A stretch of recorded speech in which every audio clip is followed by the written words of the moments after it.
دوسرا سوال یہ ہے کہ غالب کہتا ہے کہ وفاداری بشرط استواری اصل ایمان ہے، اصل ایمان ہے، مرے بتخانہ میں تو کعبے میں گاڑو برہمن کو. حضور یہ اسلام کے ساتھ کس قدر منسلک ہوتا ہے یہ کس کا یہ نظریہ؟ وہ تو انسانی نظر کا فیصلہ بتا رہا ہے صرف، جی اللہ تعالیٰ کا فیصلہ تو نہیں بتا رہا. انسانی نظر میں جہاں تک انسانی نظر پہنچتی ہے وہ تو وفا کو دیکھ سکتی ہے. یہ کہ کون سی وفا سچ کے ساتھ تعلق رکھنے والی تھی، کون سی جھوٹ کے ساتھ، یہ جھگڑے تو چلتے رہیں گے، آدمی اب اس میں کبھی فیصلہ نہیں کر سکتے. تو غالب تو کہتا ہے کہ ایمان کا اصل وفا ہے.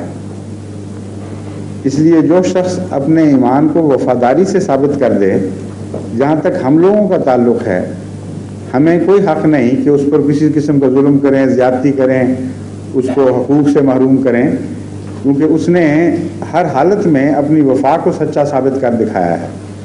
اور جب وفاداری ہو تو تکلیفیں بھی انسان اٹھاتا ہے اس مقصد کے لیے. جہاں تک انسانی نقطہ نظر کا تعلق ہے اس نے اپنے ایمان کے ساتھ اپنا تعلق سچا کر دیا.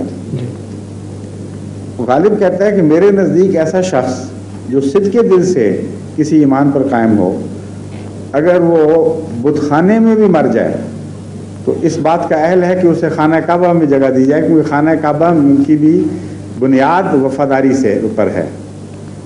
خدا کی خاطر اپنے ایمان پر وفاداری سے قائم رہنا، یہ غالب نے روح سمجھی ہے خانہ کعبہ کی تعمیر کی. اس لیے ایک شاعر کا خیال ہے، لیکن اس بات کا فیصلہ بھی انسان اگر کرے کہ فلاں وفاداری میں مر گیا تو اس کو بہت سی باتوں کا پتہ نہیں ہوتا، اس لیے وہ فیصلہ بھی غلط ہی ہوگا. بہرحال ٹھیک، تو ایک انسان بعض دفعہ ایک مقصد سے وفا کر رہا ہوتا ہے بظاہر، جی، لیکن اس کے پیچھے کچھ لالچیں ہوتی ہیں، کچھ تعلقات کے جھگڑے ہوتے ہیں. ہو سکتا ہے دل میں اس کا خیال بدل بھی چکا ہو. مجھے کئی ہندوؤں کے خط آتے ہیں انڈیا سے، وہ لکھتے ہیں کہ ہمارا وہاں رابطہ ہوا، ہمیں فلاں کے ذریعے پیغام پہنچا، ہمارے دل میں یہ بات گڑ گئی ہے کہ اسلام سچا ہے، لیکن ہمارا معاشرہ اتنا غالب اور اتنا ظالم ہے کہ ہم نہیں بدل سکتے. تو وہ اگر مرے تو غالب کی آنکھ تو اس کو وفاداری دیکھے گی نا، ٹھیک، لیکن انسان کو کیا پتہ لگتا ہے. اسی طرح کئی مسلمان ہوتے ہیں جو دل میں بددیانت ہو چکے ہوتے ہیں، لیکن معاشرے کے غلبے کی وجہ سے کچھ نہیں کہتے، کئی دہریہ ہو چکے ہوتے ہیں، سوسائٹی بھری پڑی ہے ایسے لوگوں سے.